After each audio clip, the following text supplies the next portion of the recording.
Tapi kiai-kiai dulu berkumpul di Magelang. Seingat saya di Magelang ada dulu Mbah Dalhar dan banyak ya Hudori, seingat saya. Saya diceritakan oleh cucu beliau, Gus Ali, salah satu pemegang sanad Thariqah Syaziliyah. Saya ngambil sanad manaqib dan beberapa kitab Syaziliyah dari beliau, bahwa dulu Soekarno itu diberi gelar Waliul Amr, Khalifatullah.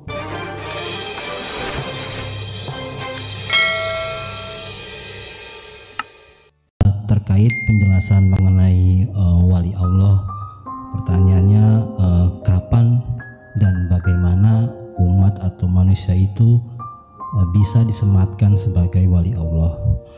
Terakhir ada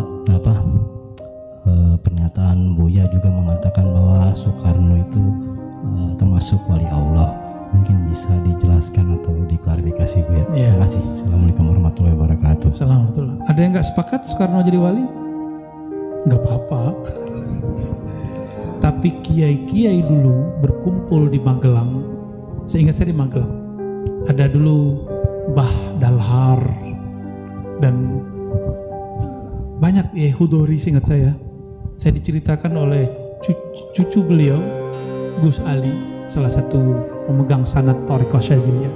Saya ngambil sanad manaqib dan beberapa kitab Syaziliyah dari beliau, tapi belum sempat ngambil bayat Syaziliyah dari beliau. Saya baru ngambil Syaziliyah dari yang lain. Nanti kalau waktu luang mungkin kita tabarukan dari ilmu beliau. Ya, beliau cerita dan nunjukin foto-fotonya. Dulu ada Mbah Dalhar, ada macam-macam, itu banyak sekali. Dulu juga sama salah satu mursyid saya di Magelang, Mbah Yai Ahmad Halwani, mursyid Thariqah Qadiriyah wa Naqsyabandiyah. Beliau anak dari Mbah Yai Nawawi. Ya, itu punya tarekat, punya pesantren besar dan memimpin thariqah.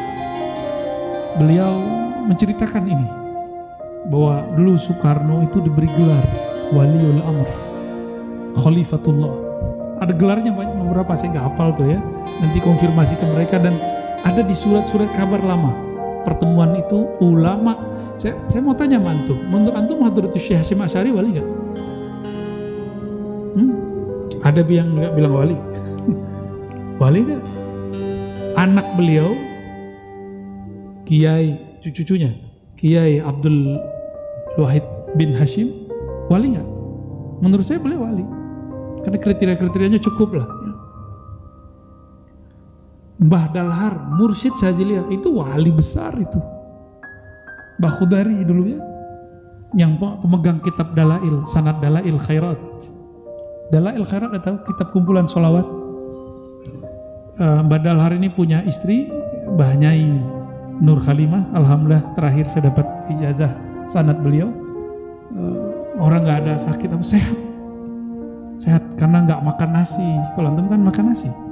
Kayaknya kalau belum makan nasi belum makan ya. Beliau itu makan, saya nggak lupa namanya, makan jagung. Apa istilahnya ada di dalam bahasa tirakat mereka itu di Purworejo. Itu orang-orang datang ke sana puasa sekian tahun ngamalin sholawat aja. Jadi mereka saking ingin menghormati, menghargai suatu amalan, itu satu kitab, satu wirid itu dipuasain supaya terasa efeknya dalam diri. Ada yang puasa 3 tahun, ada yang 5 tahun, ada yang 7 tahun, ada yang 15 tahun, ada yang bertahun-tahun.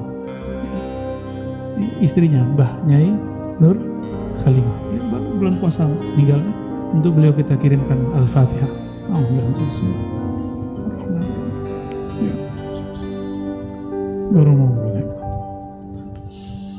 Jadi saya mengatakan beliau-beliau itu wali, lalu mereka mendoakan dan mendukung Bung Karno dan menyematkan Waliul Amr.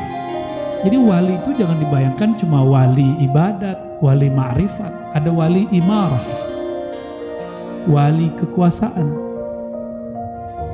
Ya. Dan saya meyakini itu. Dan antum boleh beda sama saya, nggak ada masalah. Misalnya antum nih, saya kan dulu anti Soekarno. Lama Pak, 10 tahunan lebih. Anti Soekarno. Jadi kalau sebut Soekarno langsung komunis aja dibela. Ternyata beliau bukan komunis, beliau membuat nasakom. Nasakom itu sebuah falsafah, bukan falsafah gabungan Islam komunisme, bukan. Beliau mengambil sisi baiknya. Menurut antum Tan Malaka ateis nggak? Tan Malaka atau Tan Malaka? Tan Malaka itu dulu guru terjemah Quran di kampungnya. Tan Malaka itu cuma mengambil gerakan politik daripada sosialisme atau orang-orang komunis sana. Maka dia buat partai juga dulu kan. Nama partainya tau gak? Nanti baca buku lagi ya. Saya juga dulu lupa nih ya. Dia buat partai dulu, dan partainya bukan PKI. Dia buat partai dulu. Dan waktu beliau ditanya, kan dia punya Islam dan Madilog gitu. Beliau ternyata sangat kuat tauhidnya kepada Allah. Maka orang keliru menyematkan beliau sebagai ateis. Enggak. Walaupun saya enggak sepakat sama sekali dengan ideologi komunis, sama sekali enggak. Kita anti komunis kita. Ya. Cuma kalau mereka kita tuduh ateis enggak benar juga. Ya. Kita harus adil lah dalam memandang seseorang. Dalam hal ini wali itu tugas-tugasnya banyak. Wali itu kekasih Allah, orang-orang yang dicintai Allah. Dulu gurunya Soekarno itu namanya Hos Cokroaminoto. Antum tahu Cokroaminoto? Yang kita kenal dia cuma seorang orator. Enggak, dia pengamal Torikot, Torikot Syaziliyah, bahkan ada yang mengatakan Syatwariyah. Ya. Saya pernah ketemu beberapa orang syarikat Islam, dan orang ini menceritakan kepada saya salah satu wiridnya Hos Cokroaminoto adalah Hizib Bahar. Hizib Bahar Syaziliyah. Soekarno mengatakan dalam bahasa oratornya, bahasa orasinya, Hos Cokroaminoto adalah cerminku. Dalam ilmu tasawuf itu namanya Robitoh. Jadi Soekarno itu kalau mau ceramah, dia ingat dulu gurunya. Siapa guru yang dia ingat? Cokro. Ketika dia diasingkan ke bukan Sumatera, ke Bengkulu, dia jadi aktivis Muhammadiyah. Ketika dia ke Sumatera, dia bertemu dengan Haji Rasul, ayah Buya Hamka, dan diangkat menjadi anak angkat. Maka Buya Hamka sama dia itu saudara angkat. Gimana tuh Pak? Dan banyak kiai-kiai yang mengatakan, anggaplah dia ada salah. Pasti ada salah kan? Dan memang ini, mohon maaf, ini dosa-dosa ideologi yang dikembangkan setelah Soekarno yang mengidentikan dia dengan komunis. Itu dosa besar. Sama dengan memfitnah babak bangsa. Dia bukan seorang komunis. Ya. Lalu di Quran dikatakan, ala inna awliya Allah la khaufun alaihim wa la hum yahzanun. Ketahuilah sesungguhnya wali-wali Allah tidak ada rasa takut di hatinya dan tidak ada kesedihan yang berlebihan. Dan saya melihat itu ada pada Soekarno. Ya. Saya punya guru mursyid namanya Abuya Hasan Basri. Dulu waktu sebelum tahun 2000 saya nanya, saya manggil beliau ya, kadang Abuya Syekh Mursyid gitu ya. Abuya, apakah pernah bertemu Soekarno? Oh pernah.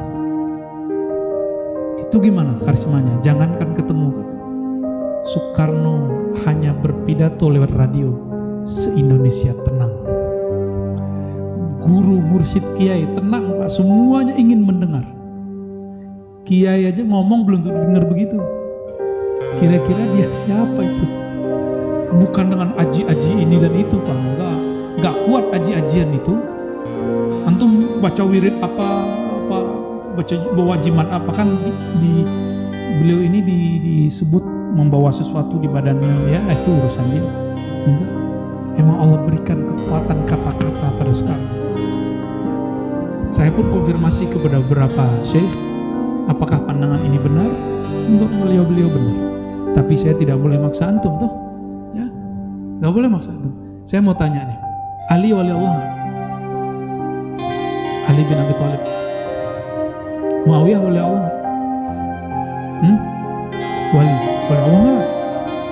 Sahabat loh. Saya tanya lagi, Ali bin Abi Thalib wali Allah nggak? Muawiyah wali Allah nggak? Wali, dua-duanya wali, beda politik. Amr bin Al-As, anaknya Abdullah bin Amr bin As, beda dengan Ali. Sahabat ini orang-orang yang disebutkan di Quran radhiyallahu anhu. Allah ridha kepada mereka. Kalau dari ridha wali enggak? Wali. Tapi mereka ditakdirkan Allah berbeda secara politik. Karena emang itulah takdirnya umat Nabi Muhammad SAW. Jangan karena kita beda politik terus kita nggak percaya bahwa dia seorang wali. Antum tahu nggak dulu Abah Anom itu partainya apa? Golkar.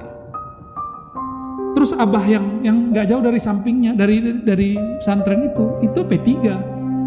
Dan mereka cuma ramai di bab pemilu, nggak pernah mengingkari kewalian masing-masing. Ya, benar nggak? Paham maksud saya?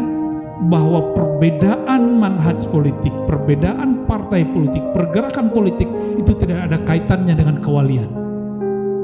Tapi hari ini orang-orang ingin meracuni umat, meracuni umat Islam masyarakat, bahwa berbeda partai, berbeda coblosan, atau menceramahi yang dia tidak coblos, itu berarti sudah tidak masuk kepada lingkaran kekasih-kekasih Allah. Berarti orang ini walaupun belajar sifat 20, walaupun ngakunya bermazhab Syafi'i, walaupun berthariqah Naqsyabandi Syazili, apapun, dia sudah teracuni oleh Khawarij.